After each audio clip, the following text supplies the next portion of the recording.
Hello बच्चों, कैसे हैं आप सब। Welcome to my YouTube channel the math man. और आज हम लोग क्लास 10 का जो अर्थमेटिक प्रोग्रेशन चैप्टर है उसका कुछ एक्स्ट्रा और डिफ़िकल्ट क्वेश्चन करने की कोशिश करेंगे आर.डी. शर्मा बुक से। तो शुरुआत करते हैं बिना किसी देरी के। चलिए आ जाते हैं पहले क्वेश्चन पे।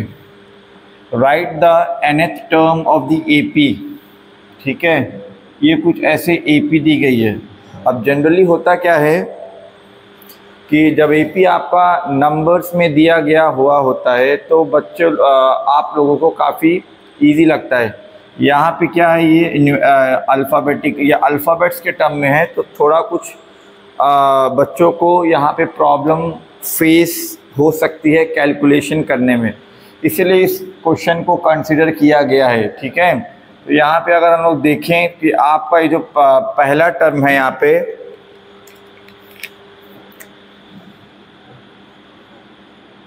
यहाँ पे आपका जो पहला टर्म है वो है आपका 1/m।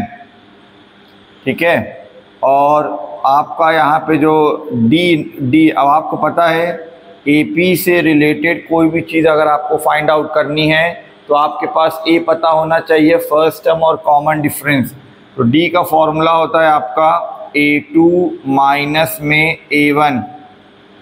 ठीक, चलिए A2 की वैल्यू है ये पहला टर्म, ये सेकंड टर्म, ये थर्ड टर्म। तो A2 आपका क्या हो जाएगा 1 प्लस में m और अपॉन में m माइनस में फर्स्ट टर्म है आपका 1 अपॉन में m। तो यहाँ पे अगर हम लोग कैलकुलेशन करें, शायद यहाँ पे जो आपका m है वो आपका LCM हो जाएगा और ऊपर आपका यहाँ पे बच जाएगा आपका ये 1 प्लस में m और इधर का -1, ये आपका -1। तो ये आपका ये +1 और -1 कैंसल, तो आंसर आ गया आपका m अपॉन में m, फिर ये आपका आ गया है 1 कैंसल होने के बाद। तो आपका जो डिफरेंस है वो है आपका 1 का। ठीक है, अब हमारे पास फर्स्ट टर्म पता है, हमें कॉमन डिफरेंस पता है, तो क्यों ना हम लोग nth टर्म फाइंड कर लेते हैं। चलिए an का जो फॉर्मूला होता है वो होता है a प्लस में n-1 इंटू डी। सभी को ये फॉर्मूला पता है, वैल्यू बस हमें पुटअप करना है। a के प्लेस पे रखेंगे 1/m, a के प्लेस पे रखेंगे 1/m और प्लस में n के प्लेस पे रखा जाएगा n, क्योंकि स्पेसिफिक टर्म की वैल्यू नहीं पूछा है, जनरली nth टर्म की वैल्यू बताइए आप। d के प्लेस पे रखेंगे 1, कॉमन डिफरेंस आपका कितना आया 1। इसे अगर हम लोग सॉल्व कर लेंगे तो ये हो जाएगा आपका 1/m और ये हो जाएगा प्लस में n-1। ठीक है, चलिए अब यहाँ पे थोड़ी सी कैलकुलेशन कर लेते हैं। LCM आपका हो जाएगा m और ये m जाएगा इसके साथ भी मल्टीप्लाई करेगा, ये m जाएगा इसके साथ भी मल्टीप्लाई करेगा। तो 1 प्लस में mn और माइनस में m। तो ये आपका आ गया, इस AP का जो nth टर्म होगा वो 1 plus mn minus m upon में m।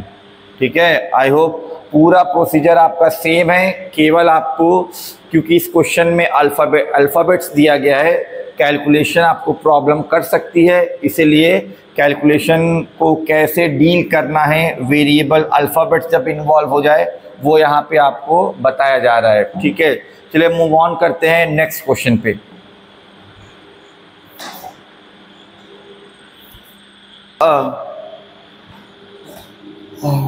अब हम लोग आ जाते हैं क्वेश्चन नंबर 2 पे। क्या है देखिए, for what value of k will the consecutive terms forms in AP। मतलब आपसे ये पूछा गया है, बताइए k की क्या वैल्यू होनी चाहिए यहाँ पर, ताकि ये जो टर्म्स गिवन है लगातार एक AP के टर्म्स बन जाए, कॉन्जिक्यूटिव एक के बाद एक, मतलब ये AP फॉर्म कर ले।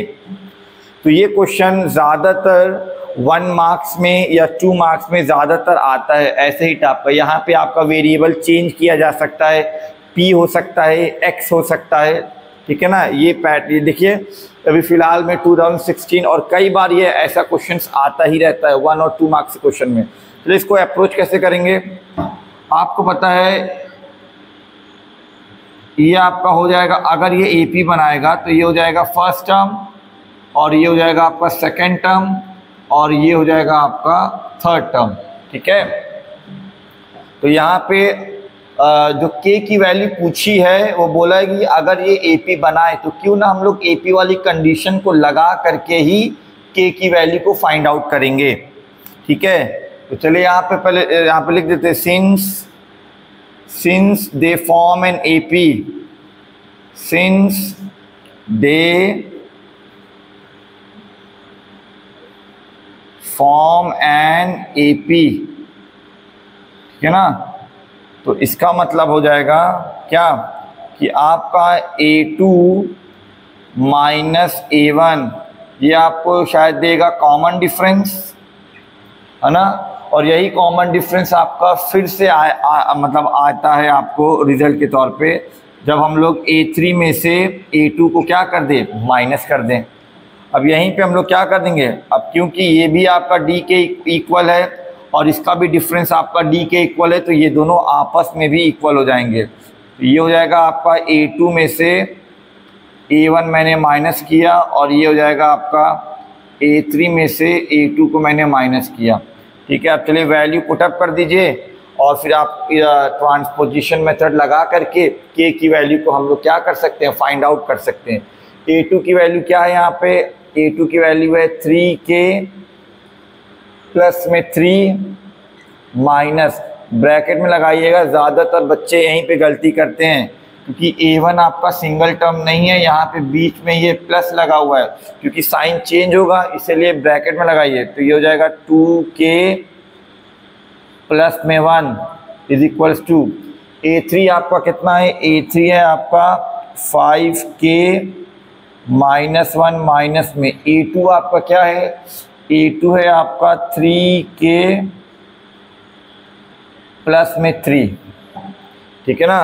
अब इसे आप कर लीजिए, ये हो जाएगा आपका 3k प्लस में 3 plus into minus minus plus into minus minus equals to, और ये हो जाएगा आपका 5k minus 1 plus into minus minus और प्लस इंटू माइनस माइनस, ठीक है।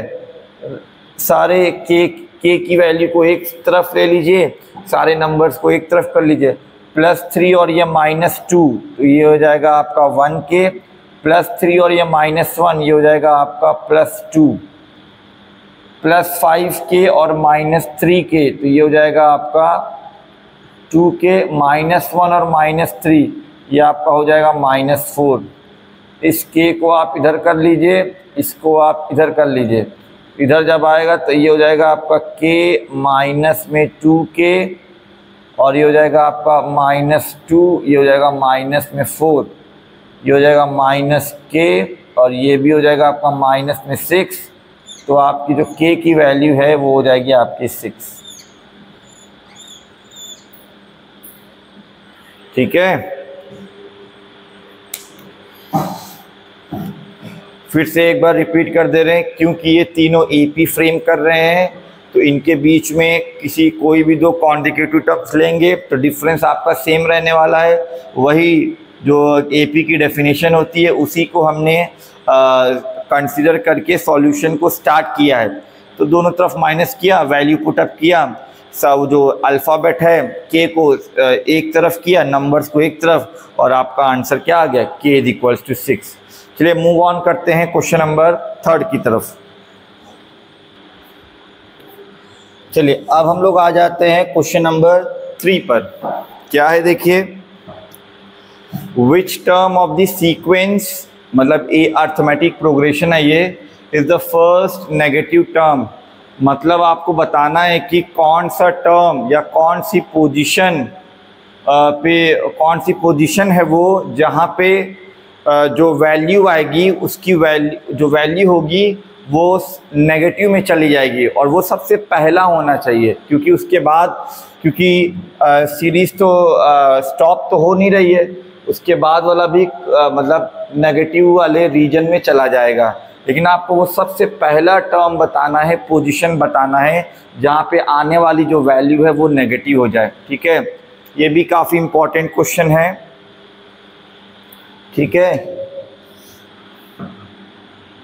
ये आपका एनसीईआरटी के ऑप्शनल में भी आपका यह है, एनसीईआरटी के ऑप्शनल एक्सरसाइज में भी है। चलिए इसको करने का तरीका क्या है, यहाँ पे कुछ हम लोग न्यू चीज़ें भी सीखेंगे। ठीक है, कैसे इनइक्वालिटी के साथ कैसे डील किया जाता है, और जहाँ कहीं पे भी इनइक्वालिटी होती है कैलकुलेशन कैसे की जाती है। ध्यान दीजिएगा इधर, which of the following sequence is negative. तो ठीक है, मान लेते हैं वो आपका जो टर्म है वो है आपका nth टर्म है, वो nth पोजीशन है, तो उस पे आने वाला जो वैल्यू हो जाएगा वो हो जाएगा an।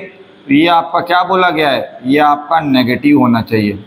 तो हम लोग इसी कंडीशन को अप्लाई करके हम लोग अपने सॉल्यूशन को इनिशिएट करेंगे। चलिए ठीक है, याद रखिएगा इसको यहीं से स्टार्ट करना है, 0 से लेस है। ये इनइक्वालिटी का ये जो दोनों आर्म होता है, ये जिस डायरेक्शन में होता है वो बड़ा होता है। 0 बड़ा है मतलब an क्या हो जाएगा, नेगेटिव में आ जाएगा। चलिए अब an का फॉर्मूला यहाँ पे लगा देते हैं। क्या हो जाता है, a प्लस में n-1 इंटू में d, और ये हो जाएगा आपका नेगेटिव में। बात समझ में आ रही है। अब हम लोग करेंगे क्या, देखिए यहाँ पे पहला टर्म इस AP के हिसाब से कितना है 114, और ये प्लस आपका n तो हमें फाइंड आउट करना है, तो ये हमने n-1 लिख लिया, और फिर इंटू में d हम क्या कर देंगे, d यहाँ पे डिफरेंस निकाल दिए साइड में, यहीं पे हम कर दे रहे। d आपका कितना हो जाएगा 109, और ये 114, शायद ये कितना आ जाएगा -5 आ जाएगा, है कि नहीं। एक और चीज़ यहाँ पे नोटिस करने वाली बात है, देखिए जो आपकी जो AP वो है वो डिक्रीजिंग AP है, इसलिए तो D आपका क्या आया है, माइनस में आया है। ठीक है, तो धीरे धीरे कम होते होते 0 तक अप्रोच करेगी, और क्या पता 0 से पीछे भी चली जाएगी, तो नेगेटिव रीजन में चली जाएगी। तो सबसे पहला पोजीशन बताना है या टर्म बताना है जो कि नेगेटिव में लाई करे। तो यहाँ पे D आपका हो जाएगा आपका माइनस में ये 5, और ये हो जाएगा आपका नेगेटिव। तो अब इसको कैसे डील करेंगे, देखिए 114 ये पहले उधर जाएगा, -5 मत डालिएगा मतलब उस तरफ, क्योंकि ये मल्टीप्लाई से लगा हुआ है। ठीक है, तो यहाँ पे आ जाएगा आपका n-1, और इंटू में आपका हो जाएगा माइनस में 5, और ये जब उधर जाएगा तो ये हो जाएगा आपका माइनस में 114। ठीक है, अब किसका टर्न है, -5 का टर्न है, इंटू में लगा हुआ है। लेकिन ध्यान दीजिएगा क्योंकि ये इंटू में लगा हुआ है, जब उधर जाएगा तो इसका साइन तो नहीं चेंज होगा, -5 का -5 ही रहेगा, क्योंकि ये मल्टीप्लाई डिवाइड में साइन नहीं चेंज होता। लेकिन एक और चीज़ यहाँ पे, ये सबसे इम्पॉर्टेंट स्टेप है, कभी भी आप नेगेटिव नंबर को बीच में ये इनइक्वालिटी रहे, नेगेटिव नंबर से इधर जाने पे डिवाइड या मल्टीप्लाई वाला भी अगर केस होता है उधर बेचते हैं, तो इनइक्वालिटी क्या हो जाती है, चेंज हो जाती है। सबसे इम्पॉर्टेंट स्टेप है ये यहाँ पे। ठीक है ना, ये यहाँ पे सबसे इम्पॉर्टेंट स्टेप, इनइक्वालिटी क्यों चेंज कर दिया आपने, ये सबसे यहाँ पे इम्पॉर्टेंट स्टेप है। इसको हम लोग थोड़ा सा डिस्कस कर लेते हैं अभी। चलिए क्या है, जैसे मान लीजिए, उसके बाद आगे बढ़ेंगे कैलकुलेशन पे। आपका 2 बड़ा होता है कि 3 बड़ा होता है, सभी को पता है 3 बड़ा होता है। अगर हम लोग दोनों तरफ -1 से मल्टीप्लाई कर दें, -1 से जब मल्टीप्लाई कर देंगे तो ये हो जाएगा -2, और ये हो जाएगा -3। अब देखिए ये बड़ा हो गया -1 से मल्टीप्लाई करने पर। और वही चीज़ अगर डिवाइड में आ जाए, 4 बड़ा होता है कि 2 बड़ा होता है, तो सभी कहेंगे 4 बड़ा होता है। अगर हम लोग -2 से डिवाइड कर दें, मतलब 4 -2, और यहाँ पे 2 -2, तो यहाँ पे आंसर -2 आएगा, यहाँ पे आंसर -1 आएगा। अब कौन बड़ा हो गया, -1 बड़ा हो गया।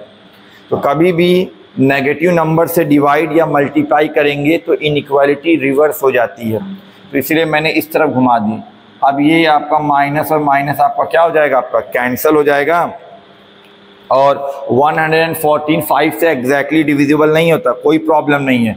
-1 को उधर सेंड करिए, तो आपका हो जाएगा n ग्रेटर दैन 114 अपॉन में ये 5 और ये हो जाएगा आपका प्लस में 1।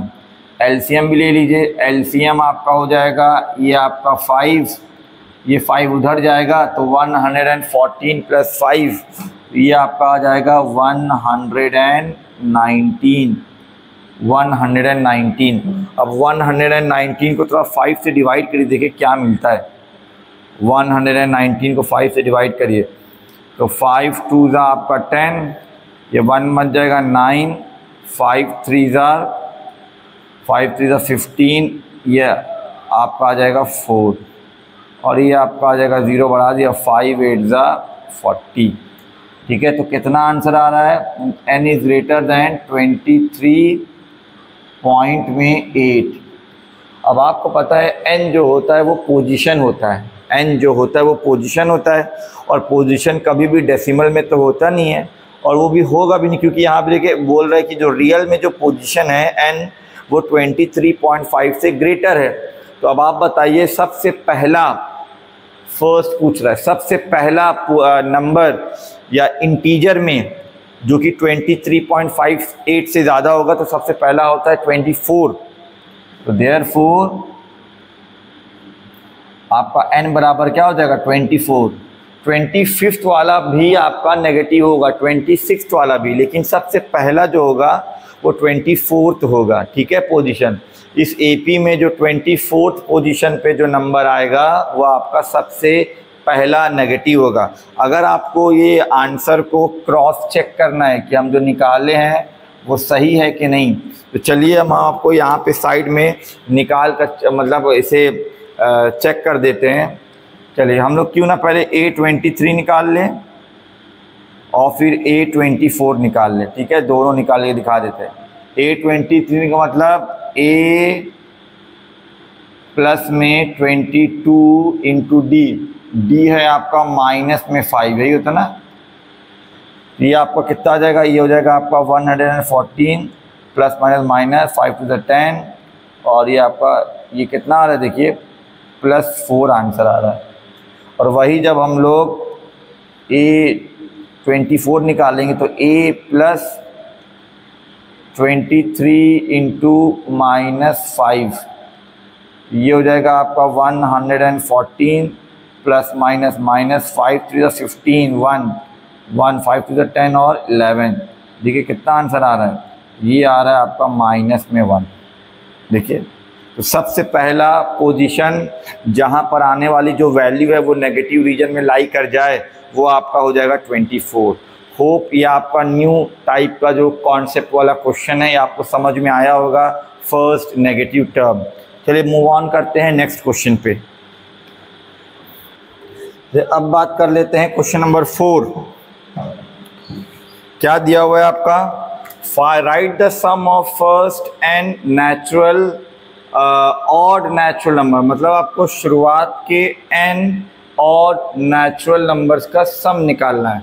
अब सभी को पता है अगर ये जो भी आपको यहाँ पे कंडीशन गिवन है उसको अगर हम लोग कंसिडर करके एपी बनाए तो पहला ऑड और नेचुरल नंबर जो स्टार्ट होता है वो होता है 1 और फिर उसके बाद होता है 3, फिर आपका होता है 5 एंड आपका सो ऑन, और आपका कहाँ तक जाना है? n तक। मान लेते हैं यहाँ पे nth पोजीशन पे आने वाला जो वैल्यू है वो है an। ठीक है, बात समझ में आ रही है? तो चलिए अब इसका मुझे क्या निकालना है? सम निकालना है। चलिए अब आपको सम अगर निकालना है तो Sn आपका क्या हो जाएगा? Sn हो जाएगा आपका फॉर्मूला सभी को पता है, n/2 ये हो जाएगा 2 इंटू ए और प्लस में आपका n माइनस में 1 और इंटू में क्या कर देंगे? d कर देंगे। तो n की जगह पे तो n ही आपको लिखना है और अपॉन में 2 इंटू ए है आपका 1 प्लस में ये हो जाएगा n माइनस में 1 और d है आपका, यहाँ पे डिफरेंस देखिए कितने का है? डिफरेंस आपका +2 का है। ठीक है, और इसे थोड़ा से कैलकुलेशन कर लीजिए तो ये हो जाएगा आपका ये n/2, 2 इंटू 1 करेंगे तो 2 आ जाएगा, 2 इंटू n करेंगे तो 2n आ जाएगा। और -1 इंटू 2 करेंगे तो -2 आ जाएगा। तो ये आपका ये -2 ये +2 कैंसल, तो आपका आंसर आ गया है n/2 और इंटू में ये 2n, 2 भी कैंसल, आंसर आ गया आपका n का स्क्वायर। ठीक है, तो ये क्या है, बस इसमें मतलब इस क्वेश्चन में इम्पॉर्टेंट चीज़ क्या है, ये सीरीज़ लिखना थोड़ा से। ये सेंटेंस कुछ लोगों को मतलब प्रॉब्लम कर सकता है कि शुरुआत के n और नेचुरल नंबर्स की स्टार्टिंग AP कैसे फ्रेम करें। बाकी फिर उसके बाद आपको फॉर्मूला ही लगाना है, समीशन का फॉर्मूला। A की वैल्यू आपकी 1 हो जाएगी, D आपका 2 हो जाएगा। इसी तरीके से sum of the first even numbers कहकर भी आपको क्वेश्चन पूछा जा सकता है। तब उस केस में आपको यहाँ पे 2 से स्टार्ट करना पड़ेगा। ठीक है ना, यहाँ पे आपको 2 रखना पड़ेगा। 2, 4, 6, 8, कॉमन डिफरेंस तो सेम रहेगा ही 2 का ही, उसके बाद सेम प्रोसीजर आपको यहाँ पे भी फॉलो करना पड़ेगा। चलिए अब मूव करते हैं नेक्स्ट क्वेश्चन पे।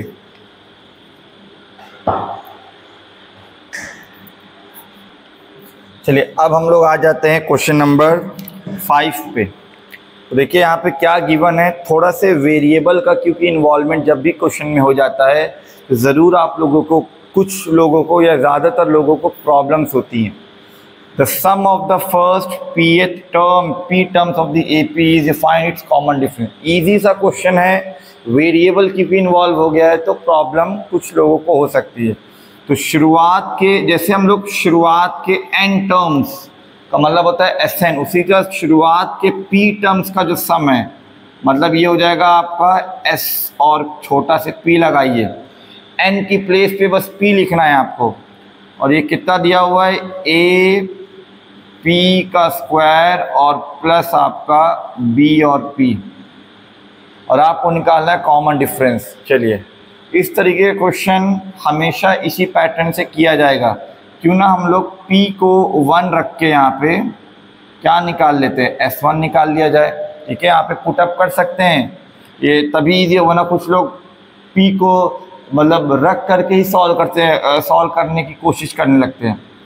ठीक है, तो ये हो जाएगा आपका a इंटू 1 का स्क्वायर करेंगे तो 1 ही आएगा, और प्लस आपका हो जाएगा b इंटू में 1, तो आंसर आपका आ जाएगा a और प्लस में आपका ये b। ठीक है, और सभी को पता है S1 का मतलब होता है शुरुआत के 1 टर्म्स तक का सम, मतलब A1 हो जाएगा ये। अब बात कर लेते हैं हम लोग, चलिए हम लोग इसी फॉर्मूले को यूज़ करके इस बार S2 हम लोग फाइंड कर लेते हैं। S2 का मतलब होता है शुरुआत के 2 टर्म्स तक का सम, मतलब इसका मतलब होता है आपका A1 और प्लस में आपका आ जाएगा A2।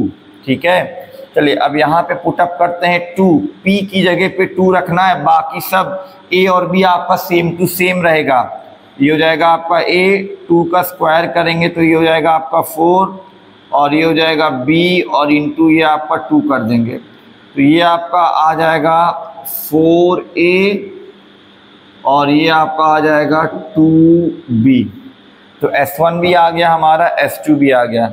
और अगर आप देखिए, अगर हम लोग ये हमने आपको पढ़ाया होगा, कभी भी अगर हम लोग S2 में से S1 को माइनस कर दें, ठीक है, ये हम यहाँ पे साइड में इसकी प्रूविंग फिर से करवा दे रहे हैं समझाने के पर्पज से। ध्यान दीजिएगा इधर, आपका जो S1 होता है वो होता है A1 के बराबर, और आपका जो ये S2 होता है वो होता है A1 प्लस A2 के बराबर। हम लोग यहाँ पे S1 की प्लेस पे क्या पुटअप कर सकते हैं, यहाँ पे S1 और यहाँ पे आपको ये A2 और ये रहा आपका S2। ये जब इधर आएगा तो ये माइनस में हो जाएगा, तो S2 में से जब हम लोग S1 को माइनस कर देंगे तो आंसर आ जाएगा आपका A2 आ जाएगा। ठीक है, तो चलिए पहले हम लोग क्या निकाल लेते हैं, A2 निकाल लेते हैं। तो S2 में से जब S1 को माइनस करेंगे हमारा आंसर क्या आ जाएगा, A2 आएगा। और S2 की वैल्यू क्या है, ये आपका 4a प्लस में आपका 2b और फिर माइनस S1 की वैल्यू क्या है, ब्रैकेट में ज़रूर लगाइएगा वरना कैलकुलेशन आपका क्या हो जाएगा, वो हो जाएगा, गलत हो जाएगा आपका। तो ये हो जाएगा आपका 4a प्लस में 2b plus minus minus plus minus minus, ठीक है। तो 4a में से 1a अगर चला जाएगा तो 4a में से 1a चला तो 3a आ गया, 2b में से 1b चला गया तो ये आपका आ गया प्लस b। ये अभी क्या आया आपका, ये आपका आया है a2, ये आपका क्या आया है, ये आपका आया है a2, ठीक है ना। और a1 भी हमें पता चल गया। अब हमें केवल कॉमन डिफरेंस निकालना है। तो चलिए d का फॉर्मूला सभी को पता रहता है। d का फॉर्मूला क्या होता है आपका, a2 में से a1 को क्या कर देंगे, माइनस कर देंगे। a2 की वैल्यू क्या है, 3a प्लस में b और माइनस में a1 आपका क्या है, a1 है आपका a और प्लस में b, ठीक है। तो अगर इसे हम लोग ओपन कर देंगे 3a प्लस b तो ये हो जाएगा माइनस a और ये हो जाएगा माइनस b। 3a में से 1a चला जाएगा तो ये हो जाएगा आपका 2a और ये प्लस b और माइनस b कैंसिल। तो d हमारा किसके इक्वल आ गया है, 2a के इक्वल आ गया है, ठीक है। आई होप सारा सॉल्यूशन आपको समझ में आया होगा। बस इसमें मेन चीज़ें हैं, यहाँ पे आपको कंफ्यूज मत होइएगा। बस n के प्लेस पे यहाँ पे p वेरिएबल इंसर्ट करके एक न्यू क्वेश्चन बना दिया गया है। SP ये है, S1 निकाल लीजिए by putting p is equals to 1 और S1 मीन्स आपका पहला टर्म होता है। फिर उसके बाद S2 का मतलब होता है क्या, शुरुआत के दो टर्म्स का सम। तो यहाँ पे p के प्लेस पे 2 पुटअप करके सॉल्व कर लीजिए। फिर आपको पता है ये हमने साइड में इसका प्रूविंग भी किया है। a2 का मतलब होता है S2 में से S1 को क्या कर दीजिए, माइनस कर दीजिए। ये मैंने वैल्यू पुटअप किया, सबट्रैक्ट कर दिया, a2 की वैल्यू आ गई 3a प्लस b। फिर उसके बाद कॉमन डिफरेंस का जो भी फॉर्मूला सभी को पता रहता है, a2 माइनस a1 कर दीजिए, आपको कॉमन डिफरेंस आ गया होगा, ठीक है। सारा सॉल्यूशन बहुत ही डिटेल में समझाया है हमने। चलिए मूव करते हैं अब हम लोग न्यू क्वेश्चन पे जो थोड़ा से कम्प्लीटली डिफरेंट टाइप का है। क्वेश्चन नंबर 6 पे find the ratio of the sums of first and terms of 2 APs ये है। Then find the ratio of their fourth term. पहले क्वेश्चन समझिए, यहाँ पे आपका 2 APs है और दोनों APs का शुरुआत का जो n टर्म्स का जो सम है, सम्स लिखा हुआ है, मतलब दोनों AP का जो nth टर्म तक का जो सम है उसका रेशियो आपका ये है। और आपको निकालना है, बताइए फोर्थ टर्म्स का दोनों AP का रेशियो क्या होगा। चलिए अभी अगर हम लोग यहाँ पे मान लेते जो आपका, थोड़ा इसको एक्सप्लेन करते हैं। मान लेते हैं आपका ये हो गया आपका फर्स्ट AP और ये आपका हो गया आपका सेकंड AP। इसको हम लोग AP डैश मान लेते हैं। बात समझ में आ रही है। और इस AP में जो आपका पहला टर्म है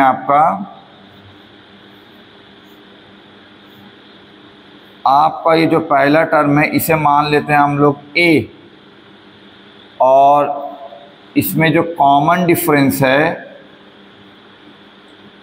इसमें जो आपका कॉमन डिफरेंस है इसे हम लोग मान लेते हैं D, ठीक है ना। चलिए यहाँ पे हो जाएगा आपका, तो फर्स्ट टर्म है आपका A डैश, थोड़ा से सिंबल अलग रखेंगे, ठीक है। और इसका जो कॉमन डिफरेंस है, कॉमन डिफरेंस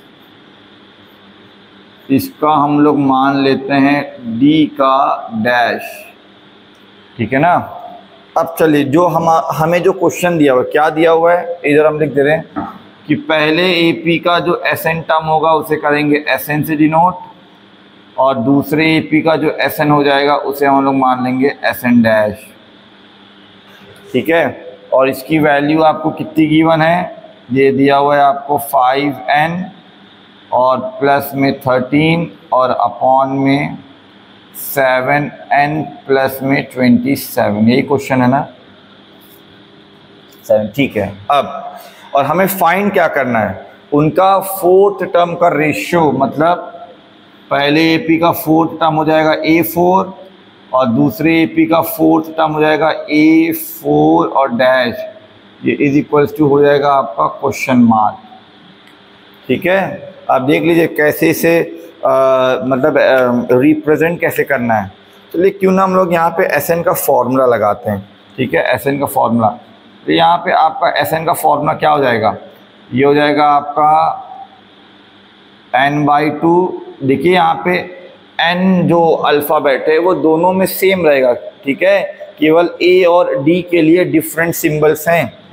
तो पहले वाले के लिए हो जाएगा, यहाँ पर हो जाएगा 2a और प्लस में n-1 इंटू डी, और अपॉन में ये हो जाएगा आपका n/2 और ब्रैकेट में हो जाएगा 2a का डैश, 2a का डैश, और ये हो जाएगा आपका प्लस में n-1 इंटू कर देंगे d का डैश। और ये किसके इक्वल है आपका, ये आपका 5n प्लस में 13 अपॉन में 7n प्लस में 27। ठीक है, तो यहाँ पे आपका ये जो n/2 है, ये n/2 है, क्या हो जाएगा आपका, ये आपका कैंसिल हो जाएगा। फिर उसके बाद तो ध्यान दीजिएगा, इधर आपका बचा क्या, ये बचा है आपका 2a प्लस में n-1 इंटू डी, और अपॉन में आपका आ जाएगा 2a का डैश और प्लस में n-1 इंटू ये d का डैश, और is equals to 5n plus में 13 और अपॉन में 7n प्लस में 27। अब इसके आगे तो हम लोग कुछ कैलकुलेशन तो कर नहीं पाएंगे, तो क्यों ना इसको यहीं पे हम लोग छोड़ देते हैं। ठीक है, अभी इसका यूटिलाइज करना है हमें, अभी आगे करेंगे। चलिए, जो चीज़ हमें फाइंड करनी है वो है आपका a4/a4 डैश। तो इसकी वैल्यू क्या होती है, a प्लस 3d, और इसकी वैल्यू क्या होती है, a डैश प्लस में 3d का क्या डैश। हमें इसकी वैल्यू निकालनी है। अब और इसके अलावा हमारे पास कोई भी इंफॉर्मेशन नहीं है। ठीक है, अब थोड़ा क्यों ना अब सोचिए यहाँ पे इसको, इस जो हमें फाइंड करना है, जो हमें गिवन है, इन दोनों को कैसे रिलेट कर सकते हैं। ठीक है, अब यहाँ पे d के आगे जो कोफिशिएंट है वो है हमें 3 चाहिए। ठीक है, यहाँ पे हमें 3 चाहिए, यहाँ पे भी हमें 3 चाहिए, और यहाँ पे 2 है, यहाँ पे हमें 2 नहीं चाहिए। ठीक है, तो क्यों ना हम लोग, अब देखिए यहाँ पे जो भी हम लोग n की वैल्यू पुटअप करेंगे वही चीज़ इधर भी हम लोग पुटअप करेंगे क्योंकि इक्वल है। तो क्यों ना हम लोग ऐसा सोचें कि n की वैल्यू यहाँ पे क्या पुटअप करे कि उसमें से फिर हम लोग ऊपर सा ये जो 2 है ये भी कॉमन ले लें, मतलब एक बड़ी वैल्यू पुटअप करेंगे उसमें से 2 कॉमन ले लेंगे। वही चीज़ यहाँ पे भी 2 कॉमन लेंगे, 2 कैंसिल हो जाएगा कॉमन लेने के बाद, फिर इसके आगे 1 आ जाएगा और यहाँ पे 3 बच जाए। ठीक है ना, तो अगर आप देखें, ध्यान दीजिएगा, अगर हम लोग यहाँ पे थोड़ा सा यहाँ पे एक्सपर्ट होना पड़ेगा। अगर हम लोग क्या कर लेते हैं, n को अगर हम लोग वो रख लें, क्या 7 रख लें, अगर हम लोग n को 7 रख ले, पुटिंग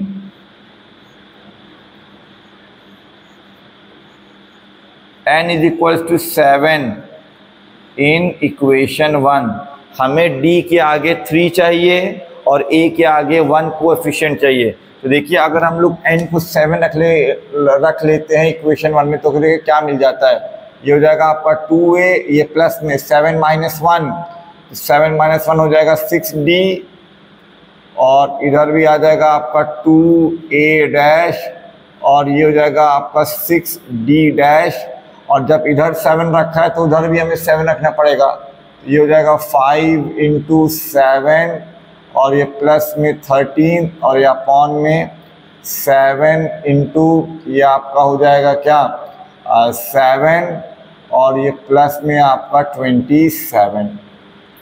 ठीक है, इसमें से देखिए हम लोग 2 को कॉमन ले सकते हैं, तो यहाँ बच जाएगा a प्लस में 3d जो हमें चाहिए होता है, तो यहाँ पे भी 2 कॉमन ले सकते हैं, तो a डैश और प्लस में 3d का डैश इज इक्वल टू 7 5 35 और ये प्लस में 13, 7 7 49 और ये प्लस में 27, तो ये 2 कैंसल।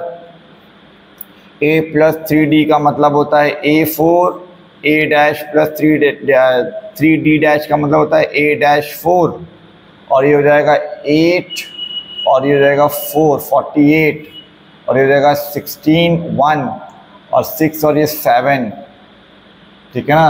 अब जिससे भी कैंसिल हो रहा है कैंसिल कर दीजिए, तो ये हो जाएगा 4 1 ज़ा 4 4 9 ज़ा 36 4 1 ज़ा 4 4 2 ज़ा, तो 12 अपॉन में 19 आंसर आपका आ रहा है। बात समझ में आ रही है?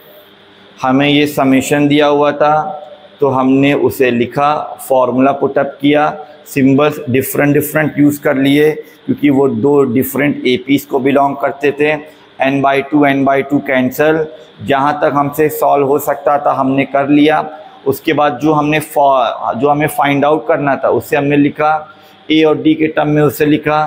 फिर हमने देखा कि कैसे इन दोनों को रिलेट कर सकते हैं। d के आगे कोफिशिएंट है आपका 3, a के आगे कोफिशिएंट है आपका 1, तो यहाँ पे हमें अपनी मर्ज़ी से मतलब उस डायरेक्शन में हमें सोचना पड़ेगा n की वैल्यू को यहाँ पे क्या पुटअप करें कि माइनस होने के बाद जो भी वैल्यू बचे उसमें से और इसमें से 2 को कॉमन ले लेंगे, तो यहाँ पे 3 बचना चाहिए।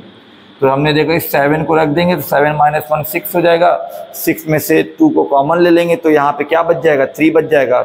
वही 7 आपको यहाँ पे पुटअप करना है, फिर आप सॉल्व कर लीजिएगा, 12/19 इसका आंसर आ जाएगा। ठीक है, काफ़ी इंपॉर्टेंट है। अगर आपने इसे एक बार भी अगर नहीं किया है एग्ज़ाम से पहले तो एग्ज़ाम के टाइम में ये क्वेश्चन कभी भी होने वाला आपसे नहीं है। ठीक है, एक बार ज़रूर इसे कर लीजिएगा। चलिए मूव ऑन करते हैं अब हम लोग नेक्स्ट क्वेश्चन की तरफ। क्वेश्चन नंबर 7 की क्या है देख लीजिए, थोड़ा सा इंपॉर्टेंट बन जाता है कैलकुलेशन के पर्सपेक्टिव से और समझने के पर्सपेक्टिव से। समझ में नहीं आता क्या दिया हुआ है।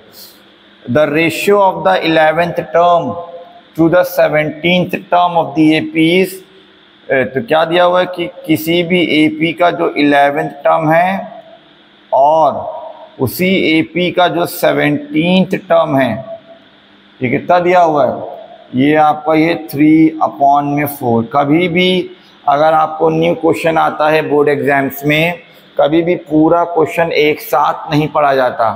ठीक है ना, कुछ भी नहीं समझ में आएगा, क्वेश्चन को ब्रेक कर लिया जाता है पार्ट्स में। यहाँ तक हमने पढ़ लिया, इसको एज अ मैथमेटिकल इंफॉर्मेशन में हमने ट्रांसलेट कर लिया। ठीक है, ये आपको दिया हुआ है फाइंड द रेशियो ऑफ, और आपसे पूछा गया find the ratio of 5th term to 21st term. आपको ये फाइंड करना है और also find the ratio of the sum of the first 5 terms to that of first 21। अब यहाँ पे देखो रेशियो ऑफ सम, ध्यान से पढ़िएगा, क्वेश्चन में एक भी वर्ड आपका मिस नहीं होना चाहिए। सम की जगह पे आप nth टर्म ना समझ लीजिएगा और ना ही nth टर्म में सम मत समझ लीजिएगा। एक बार टर्म्स का रेशियो पूछा है और एक बार सम ऑफ 5th टर्म मतलब S5 और अपॉन में सम ऑफ 21st टर्म, इसका रेशियो आपसे पूछा है।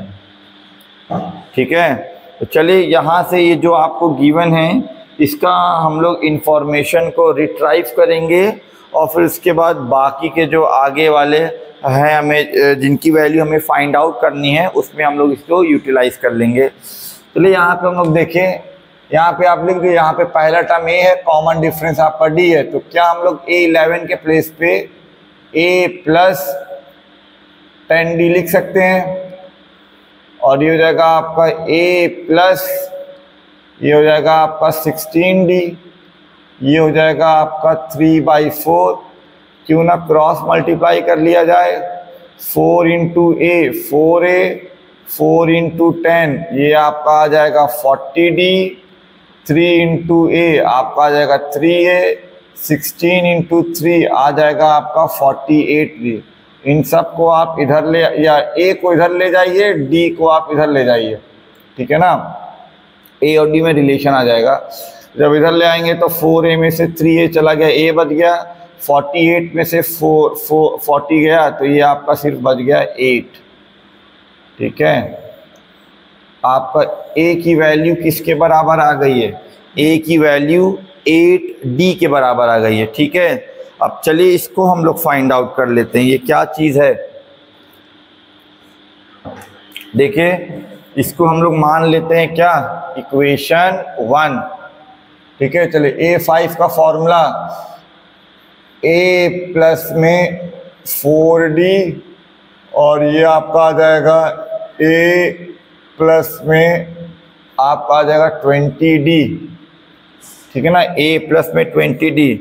अब चलिए इसे हम लोग फाइंड कर लेते हैं, कितना है। a की प्लेस पे क्या हम लोग 8d नहीं लिख सकते? यहाँ पे जो वैल्यू हमने अभी जस्ट फाइंड की है, तो a के प्लेस पे अगर हम लोग क्या लिख दें,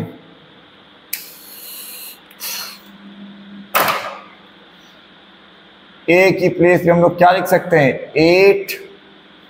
8d, और ये प्लस में आपका आ जाएगा ये 4d अपॉन में a की प्लेस पे 8d और ये आपका आ जाएगा 20d, और यहाँ पे ब्रैकेट में आप लिख सकते हैं क्या, ये है आपका फ्रॉम इक्वेशन 1।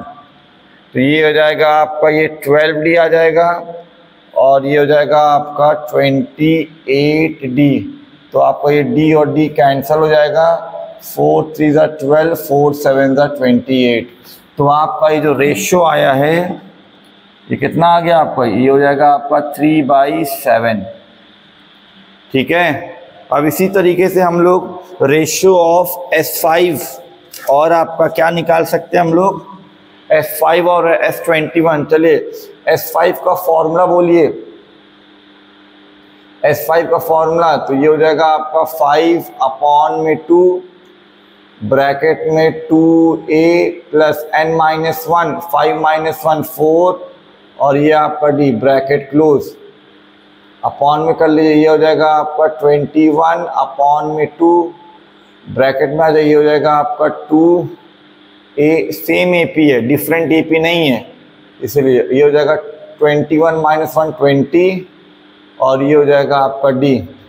तो ये 2 और ये 2 आपका कैंसल, यहाँ पे 5 ब्रैकेट में a की जगह पे 8d लिख सकते हैं इक्वेशन 1 से, तो यहाँ पे 2 है तो 8 2 ये हो जाएगा आपका 16d और ये हो जाएगा आपका 4d ब्रैकेट क्लोज अपॉन में ये हो जाएगा आपका 21, ये हो जाएगा आपका ये 16d, ये प्लस में ये हो जाएगा 20d 20 और ये हो जाएगा आपका d।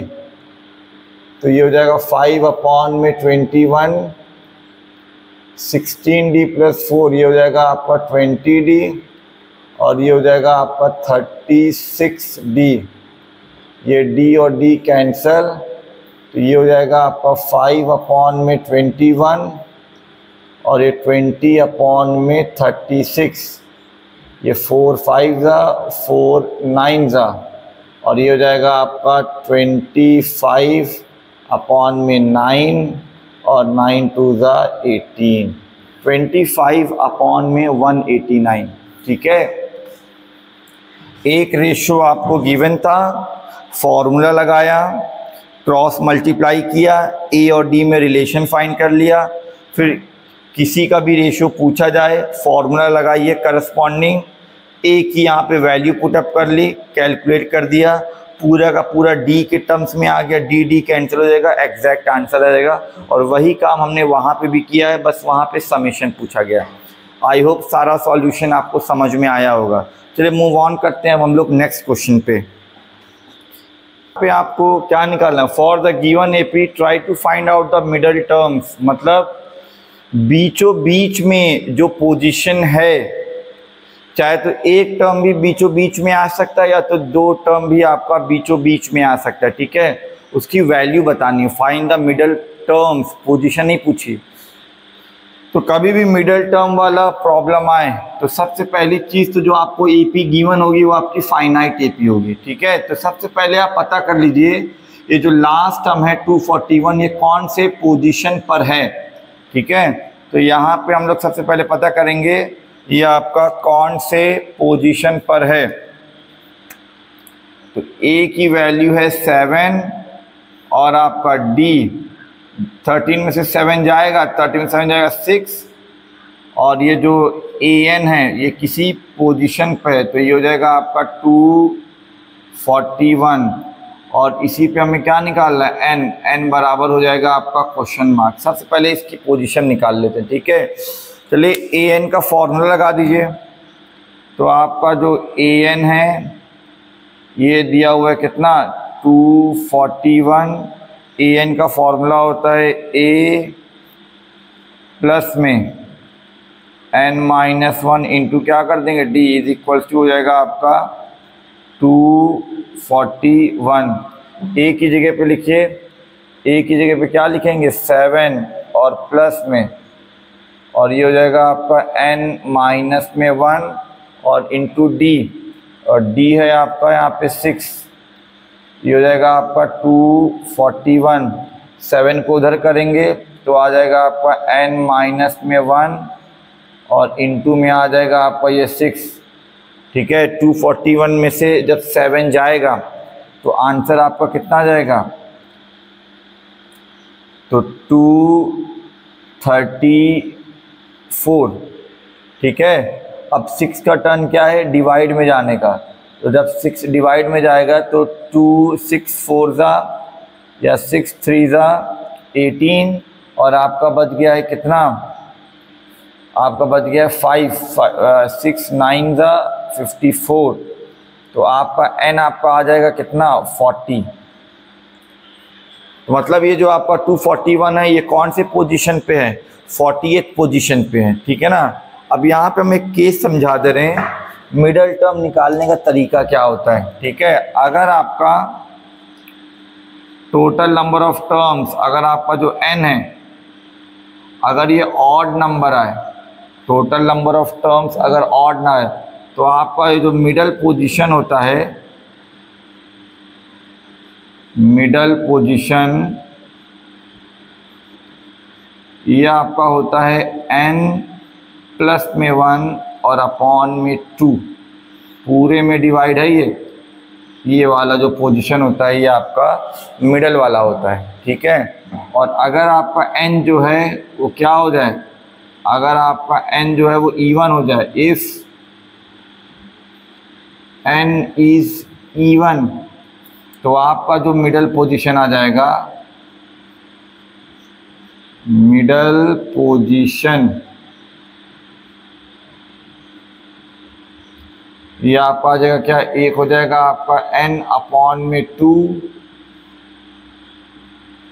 जब भी आपके total number of terms even होंगे ना तो बीच में आपके दो टर्म्स बचेंगे, मिडल टर्म्स आपके बीच में 2 होंगे, ऑड में सिर्फ 1 होता है, इवन में आपके बीच में 2 होते हैं, इसलिए 2 आंसर यहाँ पे आ जाएगा।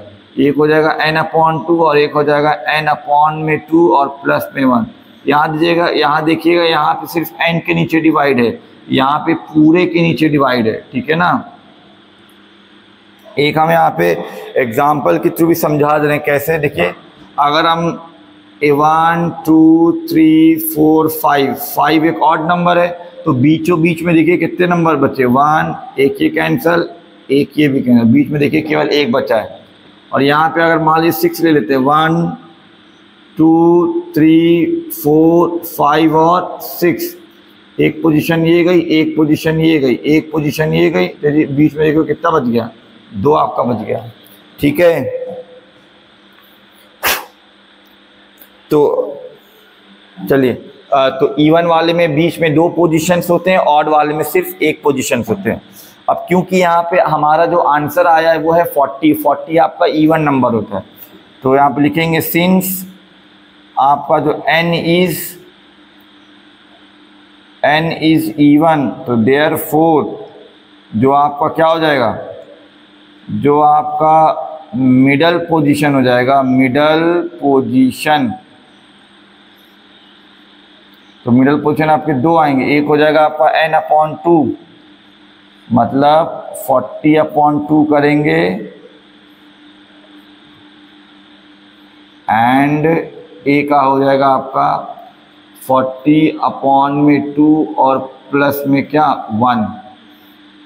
एक आपका ये हो जाएगा 40/2 का मतलब ये हो जाएगा आपका 20th और ये हो जाएगा आपका 21st। बात समझ में आई? दो पोजीशंस हमें मिल गए।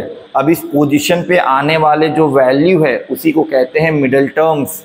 तो चलिए अब हमें पोजीशन पता चल गई है, तो चलिए अब यहाँ पे हम लोग A20 निकाल लेते हैं और एक आपका A21 निकाल लेते हैं।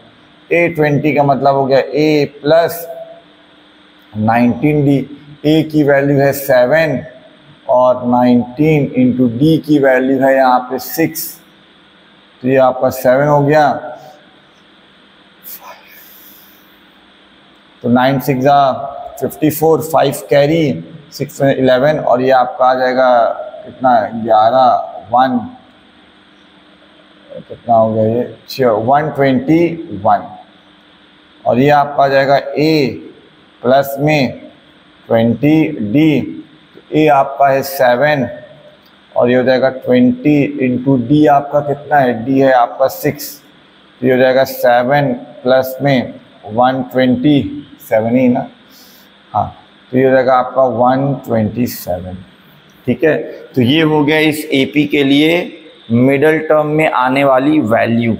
ठीक है, आई होप आज की वीडियो में जितने भी हमने इम्पोर्टेंट क्वेश्चंस को करवाए हैं वो आपको उनके सारे सॉल्यूशंस आपको समझ में आए होंगे। तो अगर आपको ये वीडियो आपको पसंद आई हो तो इस वीडियो को लाइक करिए, कमेंट करिए, शेयर करिए और हो सके तो इस चैनल को सब्सक्राइब करिए। Till then take care, good bye.